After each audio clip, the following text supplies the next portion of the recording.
বন্ধুরা সবাই কেমন আছো? আশা করি সবাই ভালো আছো। পায়েল বৌদির রান্নাঘরে তোমাদের সবাইকে স্বাগতম। আমার রান্নাঘরে আজকের রেসিপি দই কাতলা। বন্ধুরা, এই দই কাতলা খেতে তো অসম্ভব টেস্টি লাগে, তোমরা জানো। প্রত্যেক অনুষ্ঠান বাড়িতে এই দই কাতলা তো একদম কমন। এমন কোনো অনুষ্ঠান বাড়িতে নেই দই কাতলা হয় না। তাই তোমাদের জন্য নিয়ে এলাম দই কাতলার রেসিপিটা ভালো লাগলে লাইক অ্যান্ড শেয়ার করো এবং চ্যানেলটিকে সাবস্ক্রাইব করে পাশে থেকো বন্ধুরা। চলে যাচ্ছি মূল রান্নাতে। নিয়েছি এখানে পাকার কাতলা মাছ বন্ধুরা, 7 পিস। তোমরা তোমাদের পছন্দ মতো নিতে পারো, তবে দই কাতলাতে একটু বড় কাতলা মাছ হলেই ভালো লাগে বন্ধুরা। দিয়ে দিচ্ছি পরিমাণ মতো হলুদ আর পরিমাণ মতো নুন, দিয়ে আমি ভালো করে মেখে নেব।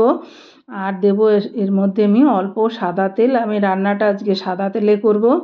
দিয়ে দিচ্ছি অল্প সাদা তেল, দিয়ে খুব ভালো করে মেখে নেব বন্ধুরা নুন হলুদ আর তেলের সঙ্গে মাছটাকে।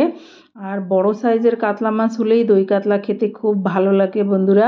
চলে যাচ্ছি রান্নাতে। নিয়েছি কড়াই, দিয়েছি সাদা তেল আর একটু নুন দিয়েছি বন্ধুরা। ওটা ক্যামেরা অন করতে ভুলে গেছিলাম, সরি। আর এখন নুন হলুদ মাখানো মাছগুলো দিয়ে দিলাম। আর হলুদও আমি কম মাখিয়েছি, আমি রান্নায় হলুদ ইউজ করব না, ব্যাস এইটুকুই যা করলাম। তাই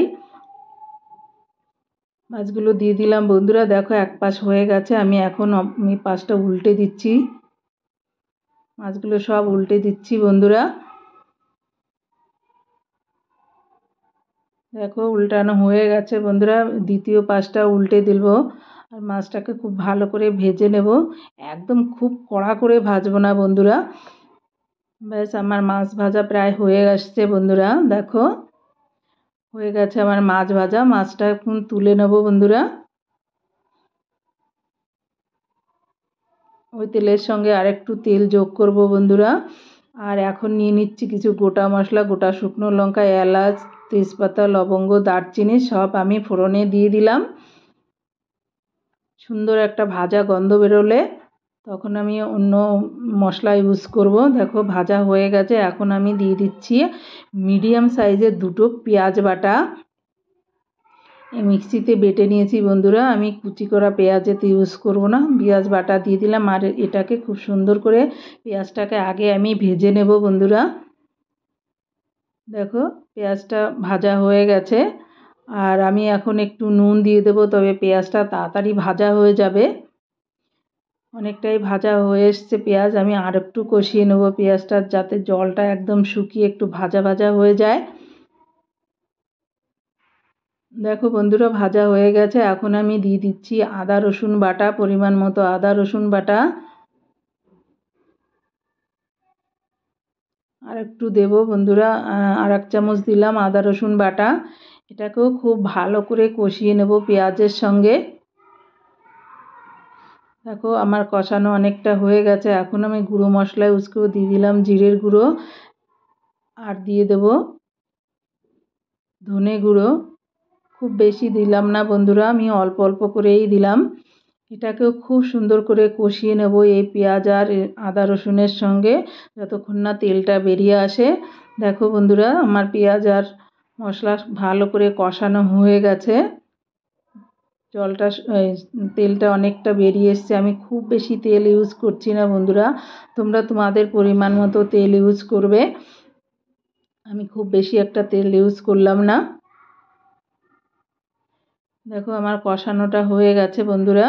আর এখন আমি অল্প একটু শুকনো লঙ্কার গুঁড়ো ইউজ করলাম, আমি হলুদ গুঁড়ো ইউজ করিনি বন্ধুরা। তোমরা চাইলে সেটাও করতে পারো, একটু সাদা ভাব থাকার জন্য। লঙ্কার গুঁড়ো দিয়ে দিলাম পরিমাণ মতো, খুব বেশি দেইনি। আমি 2টো কাঁচা লঙ্কা দিয়েছি। আমি নিয়েছি এবার 10টা মতো কাজু বাদাম, আর নিয়েছি 1 চামচ মৌরি, আর নিয়েছি 2 চামচ পোস্ত। দিয়ে আমি 10 মিনিট এটাকে ভিজিয়ে রাখবো।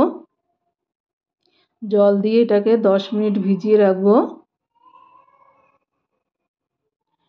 তারপরে আমি মিক্সিতে এটাকে পেস্ট করে নেব বন্ধুরা।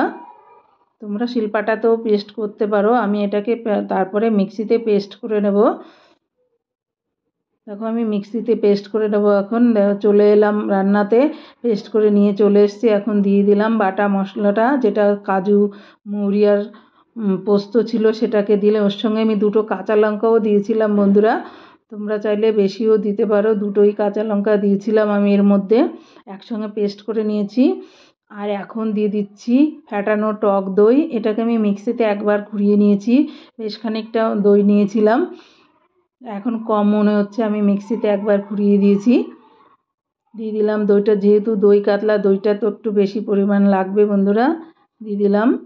এটাকে খুব ভালো করে কষিয়ে নেব যতক্ষণ না এর থেকে তেল বেরিয়ে আসছে বন্ধুরা। আর অনবরত নাড়তে হবে, নালে নিচে লেগে যেতে পারে, যেহেতু কাজু বাদাম আছে। এখন দিয়ে দিচ্ছি পরিমাণ মতো গরম জল। আমি আমার রান্নাতে সবসময় গরম জল ইউজ করি, এতে রান্নাটা যেমন তাড়াতাড়ি হয়, তরকারির কালারটাও খুব সুন্দর হয়, টেস্টিও হয়। তাই আমি সবসময় গরম জল দিয়ে রান্না করার চেষ্টা করি আমার সব রান্নাতে। এখন দিয়ে দিলাম গোটা কাঁচা লঙ্কা, এটা চেরা নয়, যে যার পছন্দ মতো ঝালটা ইউজ করবে। আমার ছোট্ট ছেলে আছে, তোমরা জানো খেতে পারবে না, তাই আমি চেরা দিলাম না, গোটাই দিলাম। আর দিলাম পরিমাণ মতো নুন। আগেও নুন ইউজ করেছিলাম অল্প, মনে হচ্ছে ঝোলটা কম বন্ধুরা, আর একটু গরম জল ইউজ করলাম। তোমরা তোমাদের প্রয়োজন মতো ইউজ করবে। দেখো এটাকে খুব ভালো করে ফুটিয়ে নেব বন্ধুরা। এখন দিয়ে দিলাম অল্প চিনি। চিনিটা দেবে এই জন্যই, যেহেতু টক দই আছে, এটাকে ব্যালেন্স করবে বন্ধুরা। তোমরা চাইলে নাও দিতে পারো, স্কিপ করতে পারো। এখন দিয়ে দিচ্ছি ভাজা কাতলা মাছগুলো। বন্ধুরা এই দই কাতলার রেসিপিটা এত টেস্টি হয়েছিল কি বলবো তোমাদের, দারুণ টেস্টি হলো। তোমরা একবার, অনেকভাবেই তো তোমরা খাও, একবার আমার পদ্ধতিতে রান্না করে দেখো, দারুণ খেতে হয়, দারুণ অসম্ভব টেস্টি হয়। দেখো কত সুন্দর কালার হয়েছে। এখন দিয়ে দেবো ছোট্ট 1 চামচ ঘি। এটা তোমরা দিতেও পারো, নাও দিতে পারো, তবে আমি বলবো দাও, আমি খুব বেশি তেল ইউজ করিনি, তাই ছোট্ট 1 চামচ ঘি ইউজ করলাম। আর দেবো অল্প গরম মশলা গুঁড়ো। ব্যাস, আমার রান্না প্রায় শেষের দিকে বন্ধুরা। লাস্টে আমি একটু ধনেপাতা ইউজ করব। দেখো কত সুন্দর কালার এসছে, দারুণ দেখতে লাগছে খেতেও। এখন দিয়ে দিচ্ছি ফ্রেশ ধনেপাতা কুচি।